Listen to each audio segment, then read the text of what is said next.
Hello everyone, welcome to the preview. It's Brentford versus Manchester United. Brentford chasing European football. United chasing a nice bath and a decent night's sleep. How do we balance pride and protection here, Sam? I don't really give a shit, if I'm honest. Rotate the whole squad, play the kids. I don't care. That's where I'm at. What if you get battered? What if you play the kids and you get slapped 7-0? What we finished 17th, and what? But would it not bother you if we got smashed on Sunday? No, not at all. Not at all. Would not bother me. This season has been fucking terrible. So to me, it can sod off. Like, we could play the last 4 games, it doesn't bother me.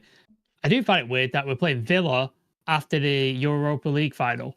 That's weird, isn't it? The final should be the end of the season, but that's by the by. I mean, that game is definitely just fucking dead, isn't it? It's just dead, that game. Like, no one. Yeah, I don't care. I'm sure you might care, but honestly, I couldn't give a shit. It's more like I want to prioritize for the Europa League. I mean, that's just an obvious thing in it, but I just don't want to play a load of kids and then get battered and then damage their confidence by doing that. And I don't think it's going to completely do that. I think there will be a couple of experienced players in there, but I understand. That's the only side of it, the way I'm looking at it. If you are just joining us, please do let us know your thoughts going into this game. If you feel the same way, maybe you are on the side of the fence where you're just not bothered at all, which is completely fine. Or maybe there is a bit of, something there. Do let us know in the comment section. However, the manager has said and suggested in his press conference today that there is going to be heavy rotation. Players won't be risked. Mazraoui, he's definitely going to be rested because after the game last night, he actually said he's dead. That was his words. Like, nothing left in the tank, which you absolutely understand. At his limit as well in terms of injury. Like, he's at his limit, which we've known that for about how long now because he's played so many games since the Tottenham game. I think we said he needs a rest, and he's played every game since pretty much. So definitely needs a rest. And he was, to be fair, again pretty good last night. In fairness, filling in at right wing back. I'm not going to ask you what specific youngsters we bring in because we'll get into that when we do our teams. But how many changes, I'll say, would you make? Would I personally make, or do I think is gonna be? I would do the whole. Do both. I would do the whole squad. I'd rotate everybody. We're probably going to see 3, maybe 4 at best, I would reckon. But I would rotate the whole squad. Like, every single person you can give time off to, and every single person you can give minutes to who needs minutes, give it him. That's what I would do. That would be my personal opinion. But yeah, he's probably going to do 3 or 4 maybe. With no Chido has been mentioned by name.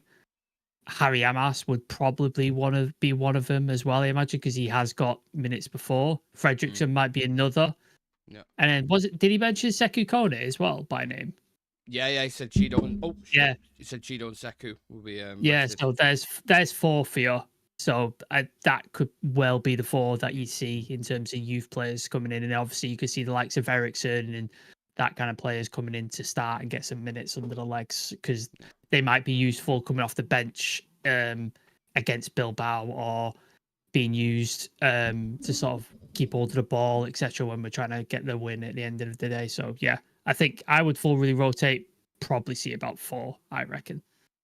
It feels like the experienced players, I would probably say, from last night were the important ones, weren't they? You think about Maguire, Cass, Bruno. They all played a massive part last night, and I think they're the ones mainly who are going to be rested. Sure. Mazraoui will get rested as well. All those key players, because you get an injury to Bruno before this game, you're like, it's not worth it, is it? It's just really not worth it. And when you got Mount there, who I think deserves a start as well. Well, I don't know if he deserves a start, but I mean, he should get minutes.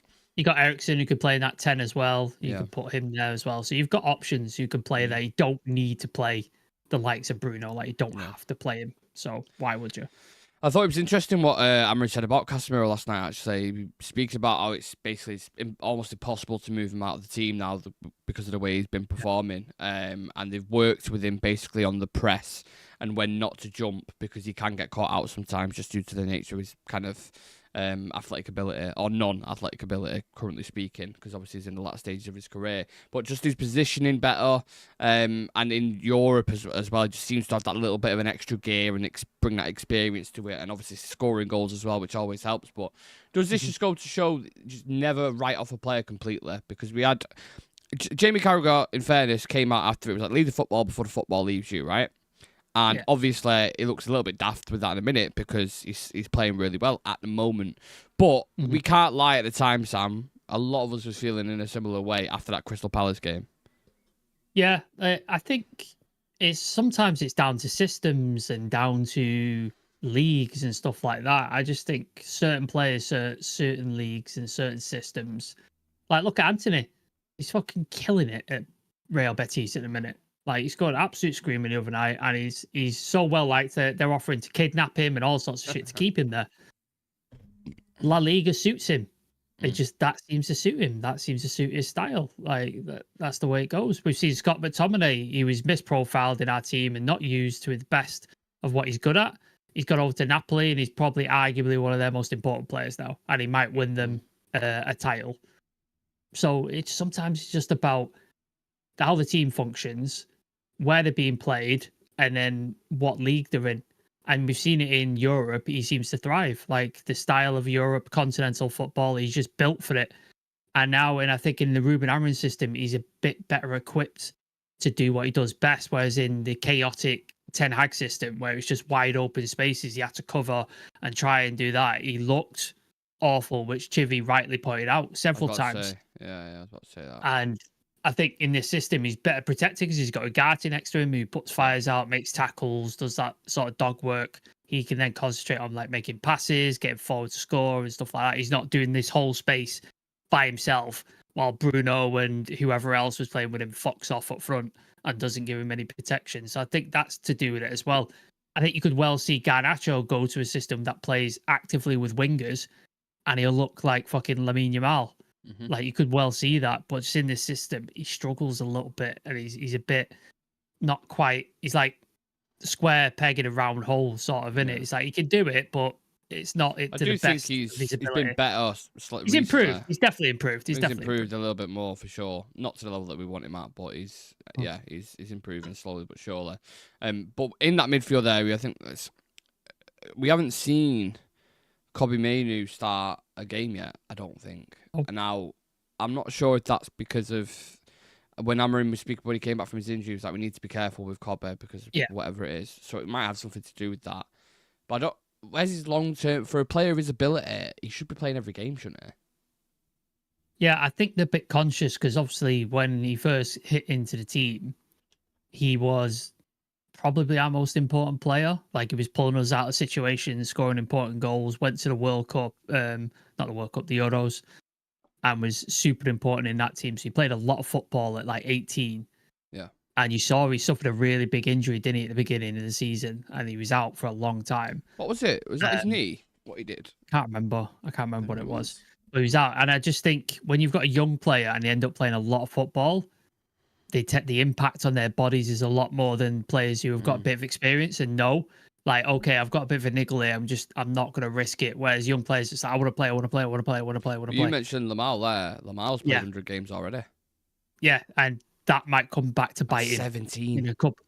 Like, if he's 200 games in at like 18, 19, he might start suffering in injuries. Yeah. I hope he doesn't. I hope he doesn't. I really don't, because I think he's a world-class player. But this is why you have to be careful with young players. You saw with Garnacho, he played, what was it, the other season, like 34 games in a row. Played the most minutes, or one of the most minutes out of the team, I think it was. He's 19. He shouldn't be doing that. You shouldn't be doing that at 19. Yeah. So I think managing him is the right way. And obviously, you don't want a recurrence of the injury. So he's got time, man. He's young. There'll be ways for him to come into this team. Obviously, the likes of Casemiro might possibly leave in the summer. Eriksen's going to leave in the summer.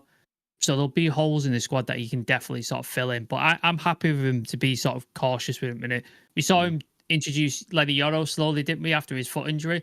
And now he's just playing game after game, and he's all right. So I think probably see something similar with Kobbie.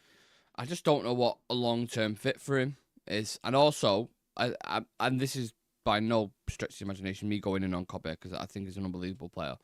But when he has come on, obviously he got the goal against Leon, didn't he, which was taken really, really well. Yeah. But apart from that, much like Mount, I haven't seen much from either of them. I just want that a little bit more. I don't know if that's asking too much, but I think once he start getting consistent games and we find out what position he's going to go in, because I think inevitably he's going to be one of those 10 positions. I think that's where he's going to end up. I think you'll have Cunha, Bruno, Kobe, and then maybe another, depending on where Ahmad's going to be. Does he end up at right wing back? Does he end up at a 10? Whatever it is. I know Amram likes flexible players that plays the ability to play in different positions. So yeah, I think that's where he ends up. And yeah, he's still young. He's 19. Like, we've seen Amram develop young players and bring them into what they're good at, but not necessarily the position they started in. Like, Quendo was a winger and he's turned him into a wing back. So there was another one he did it with as well. I'm sure he did. Different. He shifted somebody. But anyway, you want about? Yeah, I can't remember who it was, but that's what he does. So I think we'll see the same for Cobb. I'm not too worried yet. Mason Mount, that's the worry for me. That's definitely a worry there. Like, this is a 20, was he 27, 28? No, should be in the peak. He's not old. How old is he? 25, Mount. 25. Right, so he's about to hit his peak. He should be hitting his peak round about now, and he can't stay fit, and he hasn't started a game all season, I think. I can't remember the last time he started a game. We said, didn't we? Shaw's been starting games over him. So it's like, he worries me. That's a worry. Yeah, it's a shame that, because I do think there's a player in there, but I feel like I'll be like the last one who's hanging on to it and saying, like, I'm sure there's something there. And I always felt there is, but maybe it's just some transfers are just destined to. And if he fizzles out as a player, that's also a shame, because for Chelsea, he had for a couple of seasons, he was fucking unbelievable. Player of the season, really Champions League winning goal, double digits in both assists and goals. So that would be a shame. Another player who fits into this kind of mold that we're speaking about, young and maybe being played too much.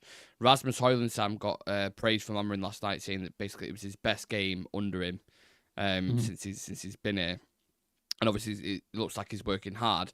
But does he need a rest now? Do you think for Sunday? I never thought I'd say those words, but give an opportunity to Chido, surely. Yeah, absolutely. Like, Chido's been chomping at the bit, I imagine, to start. He's had a couple of minutes here and there, but I imagine he's been like, please let me start a game. Please let me start a game. Rasmus, he was better. Like, it was a nice touches. He got a couple of shots on goal and stuff like that. So he was better than he has been. But won the penalty as well. Won the penalty as well. He just looks tired. He looks fed up. He looks frustrated. He does. I get it. I'd feel the same way if he was in the position he was in. So perfect time to give him a chance to chill out on the bench or not even be in the team and just like, keep your head focused for the Europa League. We'll just relax for the weekend and stuff like that. I think this would be a perfect time, because let's face it, what is the point in playing him in this game? There isn't a point. You know what I mean? There's no point. You don't need to risk him. No, exactly. So play Chido, give him some minutes, and let's see. And it's not like it's a big drop off, is it? It's not like you're taking De Bruyne out and putting Ben Ayoun in there. Like, there's not much. Yeah. Chido's actually looked better a lot of the times when he's come on. So, like, the worst that could happen is Chido doesn't score, and if Rasmus Højlund's there, that's probably the case as anyway. So. Yeah, I think that's spot on that. Right, let's go to the comments section. What are we all saying? Make sure you do put your comments in as well, even if you're watching this later on and not live. With any opinions, we always interact with. T Studios also saying, I'd try something innovative in the next match. I'd play Binder for his ability to save and Onana for his playing out. It's never been done before, and I don't know why. It's been interesting in Europe. United have been dominated physically in the Prem, but look more physical in the Europa League. That's why I'm interested, Sam, to see what would be like when we do get those players in who can handle themselves a little bit more. You have that blend of like a Gomares of technical excellence, but really, really strong stature as well. I'm interested and to see. a bit of bite as well, like a bit of because I think that's lacking in the team. Like, we've got a couple in Licha and Agate, mainly South Americans. They're all mental. Yeah. But yeah, I'd like to see someone with a bit of bite. That'd be nice to see. Yeah, well, Cunha's definitely going to bring that if he joins us. Charlie's saying, thoughts of Jim selling Nice to fund a full takeover, 51% plus. Do you want to give your thoughts on that first, or do you want me to give my thoughts on it?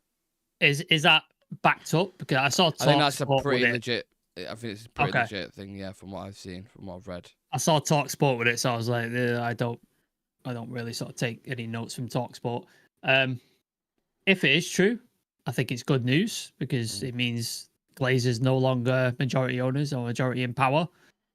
I think that's good news. Obviously, people are going to have a problem with whoever owns the club unless they're the Qatari sheik daddies who just splash the cash and buy Mbappe. Like, I just think people are always going to have an issue with whoever it is that owns the club. But I think getting the Glazers out of majority control is only a good thing in my eyes. I've definitely got my issues with Sir Jim Radcliffe with the redundancies and the way his political views and the way he sees stuff. But I think getting rid of the Glazers is definitely a good thing. Yeah, the one thing I'd say is I think they want around 250 million for Nice. That's what's being quoted, right? Right. That's not going to touch the sides if you want to take over United. It might help towards, financing a certain bit or something like that. But I mean, what was Jim's initial stake? It was like 26%, was it? And then he put 1.1 billion or something, 1.2 billion pounds. Is that right? Yeah, and he got no. So he initially put in 1 point something billion, and then he put a further 500 million, and he got like a percent or it's like 2%. Close to 30% now in it or something. I think something 27 point something or 28. Rough estimates, obviously, but so you'd have to double that then to then take over. You'd have to put another £1 billion or another £1.5 billion to take over. It's like. And you never know. The Glazers might be there. Yeah, I know that bit cost you this much, but for the next bit, it's going to cost you. Yeah, I don't know what clauses are in there or anything. It's a bit of a mess in it financially, so we'll see what happens with that. But thank you for the question. Just a couple of stats for you before we discuss Brentford. Brentford have won just one of their last 12 meetings with United in all competitions. Can you believe that? How crazy is that? There's been a couple of games, though, where they've absolutely dominated us and then we've just snatched it. There was where Mount. Mason Mount. That was ridiculous. And then there was the Scott McTominay at Old Trafford where they were winning 1-0 and then McTominay came off the bench, just got 2 in like 5 minutes. Yeah. So there's been some games like that where they've just dominated it, but we've managed to snatch something from it. So, yeah. Drew 2, lost 9. And it just does not feel like that at all. 10 of Manchester United's 12 Premier League goals against Brentford have come in the second half of the games, with 3 of the last 5 coming after the 90th minute against him. So, yeah, I mean, I don't expect the same thing on Sunday, but there's some stats for you. United have won just 3 of their last 21 Premier League away games against London sides. Drew 5, lost 13, with all 3 of those victories coming against Fulham.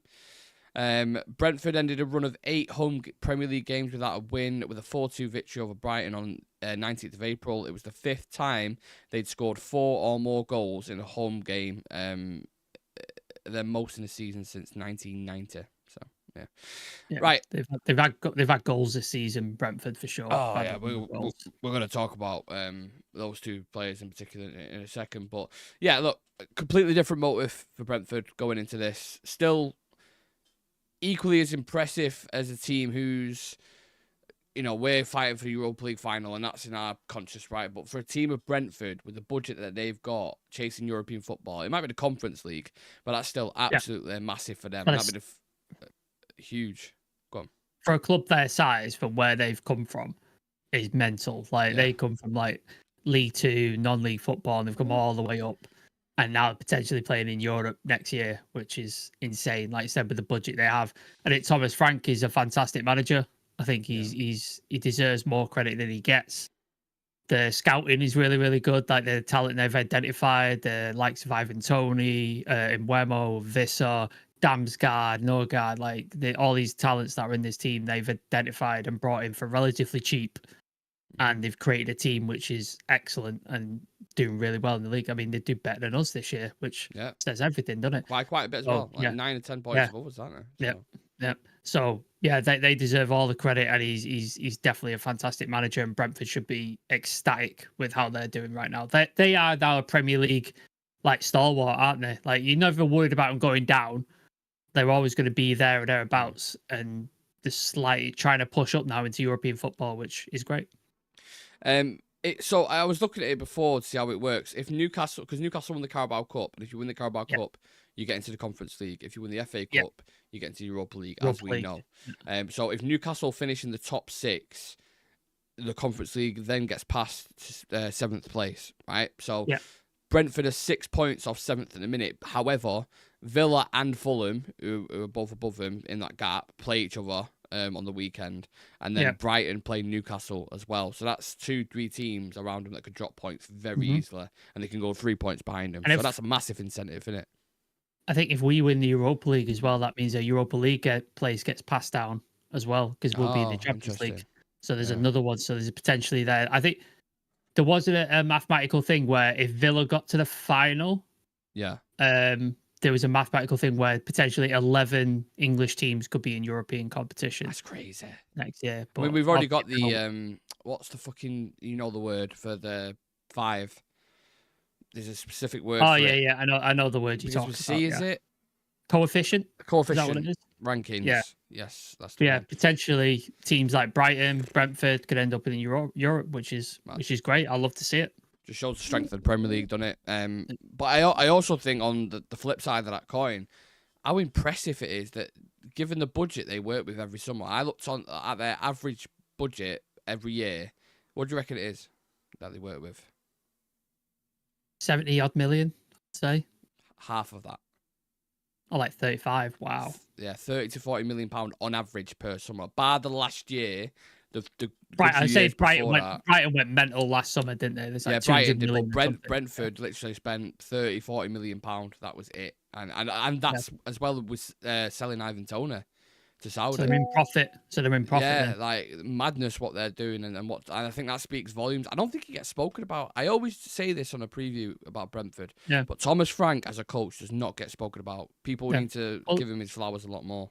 Incredible job. They were linking it. He was linked to us, wasn't he, with Ten Hag? I think it was Liverpool when the Klopp was leaving. He's been linked with Spurs as well, with the potential of like Ange going. So it's no wonder he'll be linked to all these top jobs. But he's doing such a fantastic job at Brentford. You look at like, why would you want to go to Spurs, the mess they're in? Like, do you know what I mean? Why would you do that?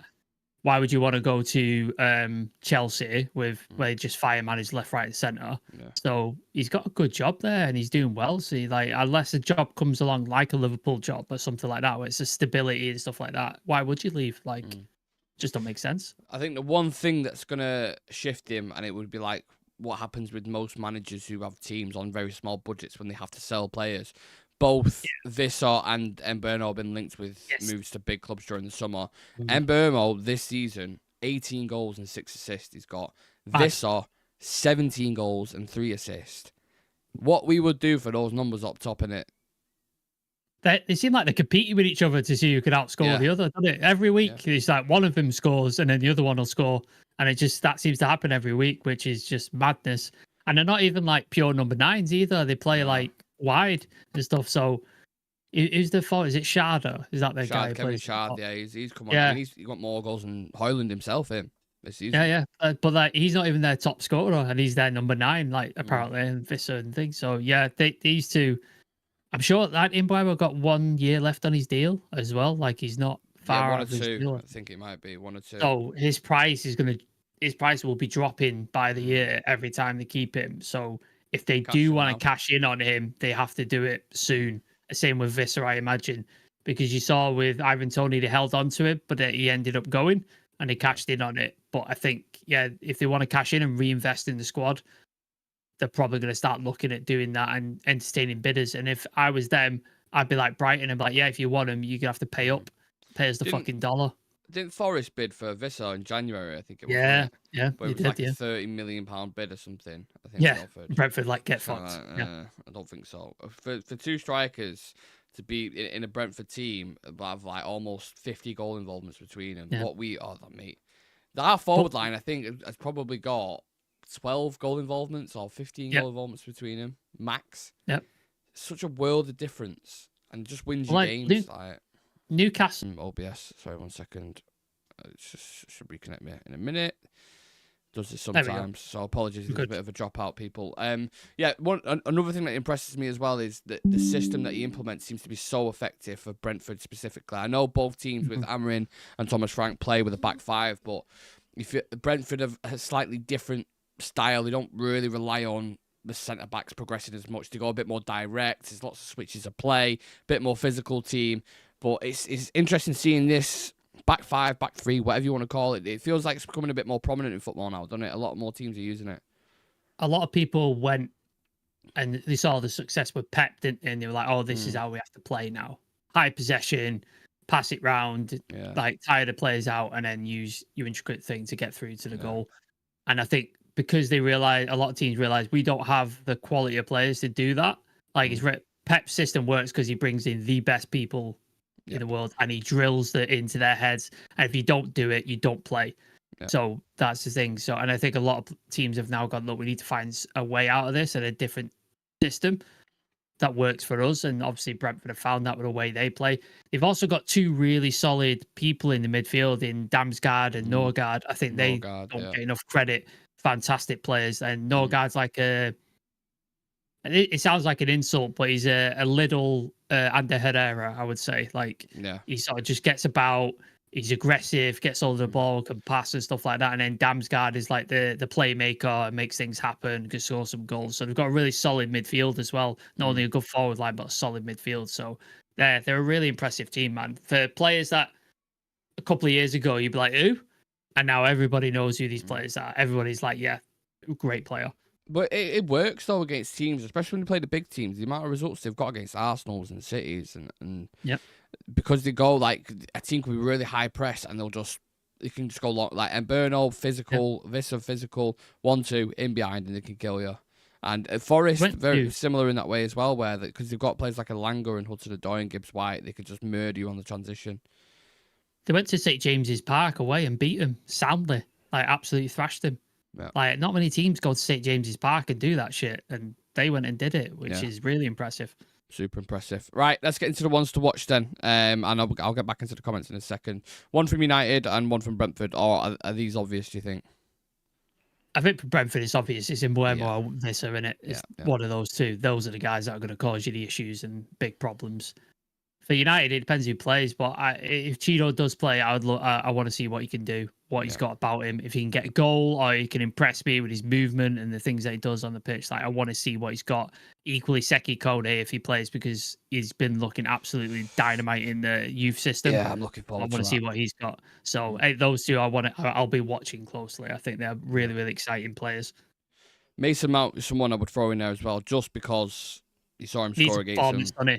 Needs a performance. Yeah, he needs a big performance. I want more from him. I am a fan of him, but I need more from him in the game. So, and also, Amrin also mentioned about it being a bit of an audition for Thursday. Like, players can still get into the team if they perform really, really well. Sure. So the players should be going into that with that attitude. Even the youngsters should be like, well, he's trusting some players. You know, he's trusted Amas in a game against Newcastle, for example. Yep. So, yeah, I think they should have to keep that in mind. He trusted Fredrickson against Wolves as well. Yeah, so, absolutely. Right, quick fire questions, Sam. Will Mbeumo score? Yeah. I agree. How many minutes should we give to De Ligt and Ahmad in this game, if any? If we're winning, maybe give him 10, 15 at the end. If we're getting battered, just don't bother. There's no point. Will Thomas Frank be at Brentford next season? I think so, yeah. Will both Vissa and Mbeumo leave, do you think? I think one of them might go. I think Mbeumo goes. Yeah. I don't think they won't let both of them go. I don't think they'll let both of them go. Be a bit mad to do that, wouldn't it? Especially after having the season that they've had. Who gets player of the match in this for you? Who do you think is going to stand out for United? For United, I'd say Harry Amas. I like what I've seen so far. I think he's had some really good games, and Amrin's managed him great. Like, he had 2 really good games, and he's took him out now to give him a rest and stuff, and he might come back in. So I like the idea of Harry Amas getting down that wing, bombing, making things happen. So yeah, I'll say Harry Amas. Get yours in the comments. Who do you see standing out tomorrow night? Not tomorrow night, Sunday, Jesus. Don't both discuss in Brentford. No one fucking cares. Who's your team for next Thursday? We'll have the preview for that on Tuesday. Yeah. It's still a game I want to academy rolled out. That'd be great to see. Junior Gabasin, would you take Jonathan Tah for free? We would, but I don't think Jonathan Tah would take us. I think that's what we said, wasn't it?